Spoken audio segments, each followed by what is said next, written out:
Assalamualaikum warahmatullahi wabarakatuh. Halo Sobat EduShare semua. Selamat datang di video kali ini. Dan pada video kali ini saya akan berbagi tentang bagaimana penyusunan sasaran kinerja guru melalui platform Merdeka Mengajar. Nah, tanpa berlama-lama, langsung saja untuk menyusun sasaran kinerja melalui platform Merdeka Mengajar, Bapak Ibu guru dapat mengikuti langkah-langkah. Yang pertama, tentu saja mengakses ke laman platform Merdeka Mengajar. Kemudian kita scroll ke bawah, kita ke pengelolaan kinerja. Klik pengelolaan kinerja. Bagi Anda yang mengakses pengelolaan kinerja melalui PMM pada ponsel Android, akan menerima notifikasi berupa rekomendasi untuk mengakses platform kinerja melalui laptop atau PC. Ketika Anda baru saja memulai untuk membuat pengelolaan atau membuat perencanaan kinerja, harusnya pada bagian ini adalah atau pengecekan data pribadi atau data diri dari guru yang bersangkutan. Anda diminta untuk melakukan pengecekan diri sebelum memulai penyusunan rencana kinerja. Nah, apabila data sudah sesuai, Anda dapat mengklik data sudah sesuai. Namun jika Bapak Ibu merasa bahwa data dirinya masih ada yang keliru, Bapak Ibu boleh mengklik edit. Nah, selanjutnya pilih data diri yang ingin disesuaikan, lalu klik simpan. Selanjutnya, Anda dapat memulai untuk menyusun rencana kinerja melalui praktik kinerja atau praktik pembelajaran sampai dengan rangkuman. Praktik kinerja atau praktik pembelajaran itu adalah tahap yang pertama. Praktek kinerja atau praktik pembelajaran ini adalah kegiatan yang akan dilakukan oleh Bapak Ibu guru untuk mencapai sasaran kinerja. Kegiatan ini dapat berupa kegiatan pembelajaran, kegiatan pengembangan diri, atau kegiatan lain yang relevan dengan tugas dan tanggung jawab Bapak Ibu guru.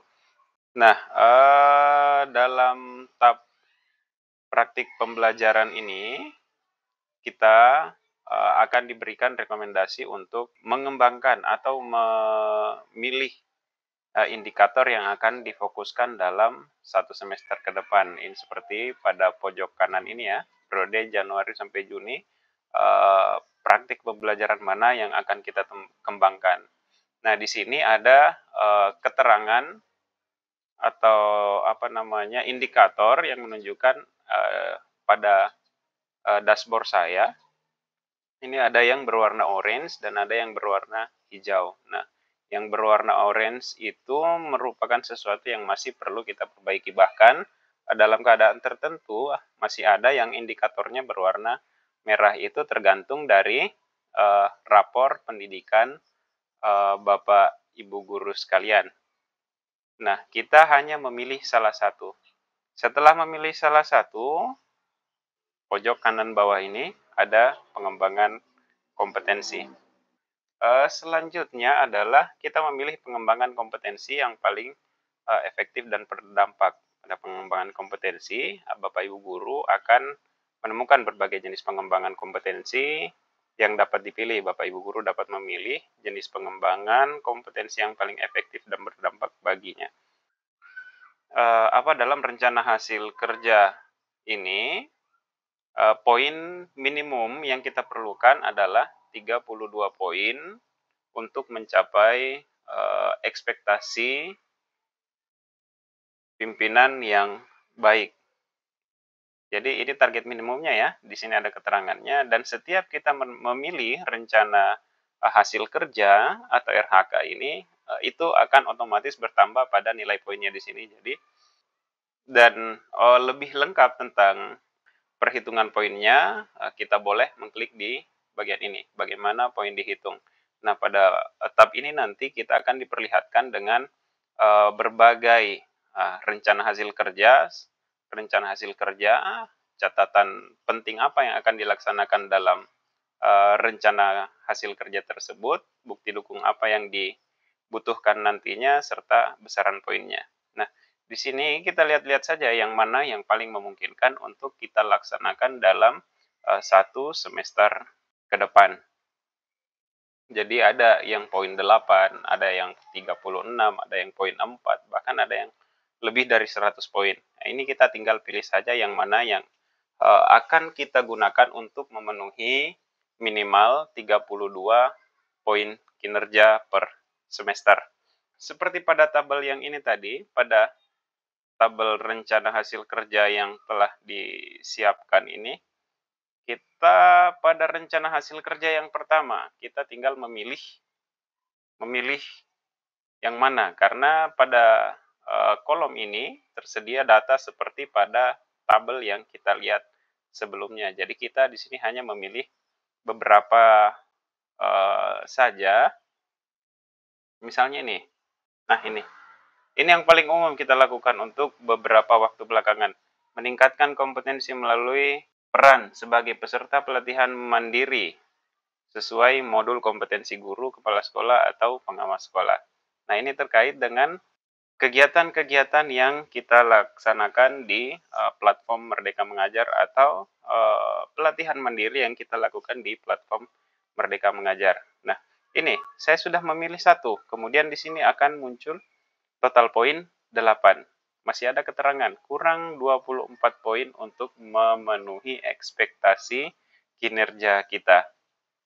Namun, jangan khawatir, dari dari rencana hasil kerja ini kita masih dapat menambahkan kegiatan pada target kuantitas. Jadi pada target kuantitas kita masih bisa menambahkan, memilih maksimal 4 kegiatan.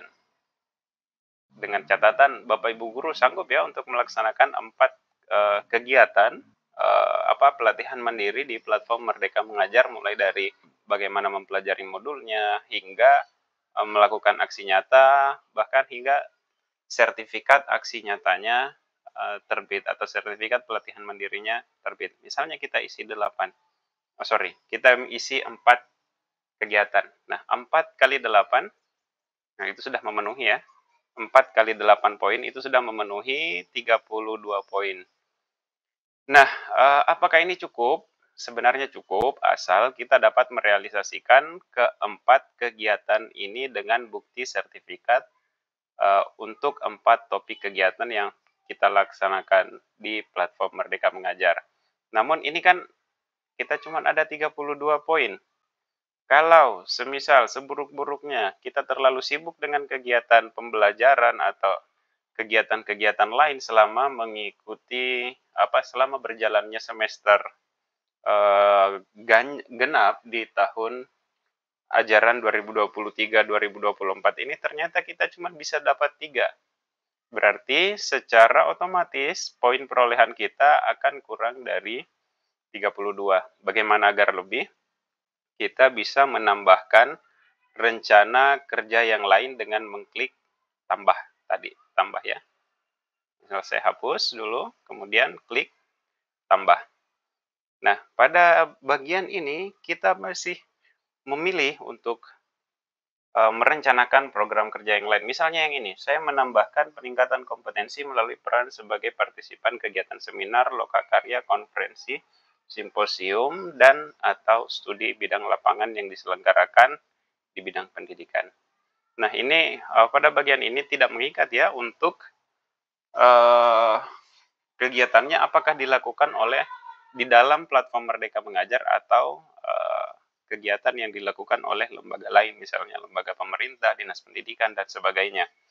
Boleh saja kita targetkan lebih dari 2, atau misalnya saya gunakan 2 saja, jangan sampai mengantisipasi hal-hal yang tadi, karena kesibukan dan lain-lain, kita tidak sempat mengikuti semuanya. Jadi, saya ambil 2 saja. Nah, setelah itu, untuk melanjutkan ke tahap selanjutnya, kita dapat memilih ke tugas tambahan. Tugas tambahan ini adalah tugas-tugas yang kita laksanakan, yang diberikan kepada kita atau yang dibebankan kepada kita, sesuai, surat keputusan yang berlaku di satuan pendidikan kita. Singkatnya, kita langsung saja, kita coba saja klik di rencana hasil kerjanya. Nah, jadi di sini ada 1, 2, 3, 4, silakan Bapak Ibu guru memilih sesuai dengan, sesuai dengan tugas tambahan yang dibebankan, kepada, Bapak Ibu guru sekalian. Ini, yang dibebankan kepada saya. Apabila Bapak Ibu guru memiliki tugas tambahan yang lain, boleh menambahkan di, kolom ini. Sisa klik tambahkan, kemudian tentukan tugas tambahan yang diberikan atau dibebankan kepada Bapak Ibu guru sekalian. Tab selanjutnya yaitu tab perilaku kerja. Nah, sama halnya, jadi pengelolaan kinerja ini jauh lebih sederhana daripada yang kita buat di platform e-kinerja, karena pada pada platform pengelolaan kinerja berbasis PMM ini kita sudah disiapkan semua, jadi sisa kita tinggal mengklik-klik yang mana yang kira-kira akan diprioritaskan dalam satu semester berjalan ke depan ini.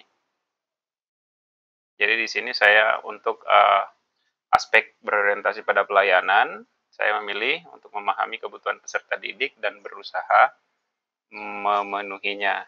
Bagaimana mewujudkannya, bagaimana menerapkannya, saya memilih mengidentifikasi kebutuhan peserta didik secara proaktif. Nah, di sini juga, ini semua sudah disediakan Bapak Ibu. Jadi ini sudah disediakan, Bapak Ibu tinggal memilih mana yang akan menjadi prioritas kita dalam satu semester. Begitu juga terkait aspek akuntabel, kompetensi, harmonis, loyal, adaptif, kolaboratif. Nah, jadi ini semua sudah ditetapkan yang mana yang akan menjadi sasaran kita dalam satu semester. Kemudian kita hanya memilih apa yang memilih apa komponennya dan bagaimana merealisasikannya. Kemudian setelah itu kita tinggal mengklik rangkuman. Pada tab rangkuman ini akan berisi semua perencanaan kita dalam satu semester ke depan. Nah, setelah ini kita hanya perlu memastikan, kita hanya perlu melihat yang mana jika ada yang perlu diubah, silahkan boleh ubah, klik ubah. Kemudian jika dianggap semuanya sudah sesuai, tidak ada lagi kemungkinan kesalahan klik atau sebagainya, sisa kita mengklik ajukan. Dalam hal ini saya belum ingin mengajukan ya, karena saya masih mengisi tadi hanya sebagai contoh saja dan mungkin masih ada beberapa program yang perlu saya tambahkan. Nah, setelah mengklik ajukan, perencanaan kinerja yang telah Bapak Ibu guru tentukan akan dikirimkan ke atasan untuk peninjauan dan persetujuan. Nah, atasan Bapak Ibu guru akan menerima notifikasi email dari platform Merdeka Mengajar. Atasan dapat menyetujui atau menolak perencanaan kinerja Bapak Ibu. Jika atasan menyetujui perencanaan kinerja, maka perencanaan kinerja Bapak Ibu guru akan ditampilkan di halaman rekap perencanaan kinerja Bapak Ibu guru. Nah, jika atasan menolak perencanaan kinerja, maka Bapak Ibu guru akan menerima notifikasi email dari platform Merdeka Mengajar. Bapak Ibu guru dapat melakukan revisi sampai belibet. Revisi perencanaan kinerja sesuai dengan saran-saran yang diberikan oleh atasan Bapak Ibu. Nah, setelah direvisi, Bapak Ibu dapat mengajukan kembali perencanaan kinerja kepada atasan. sudah terlalu panjang juga. Demikian panduan penyusunan sasaran kinerja Bapak Ibu guru melalui platform Merdeka Mengajar. Semoga bermanfaat. Terima kasih telah menonton. Salam EduShare. Assalamualaikum warahmatullahi wabarakatuh.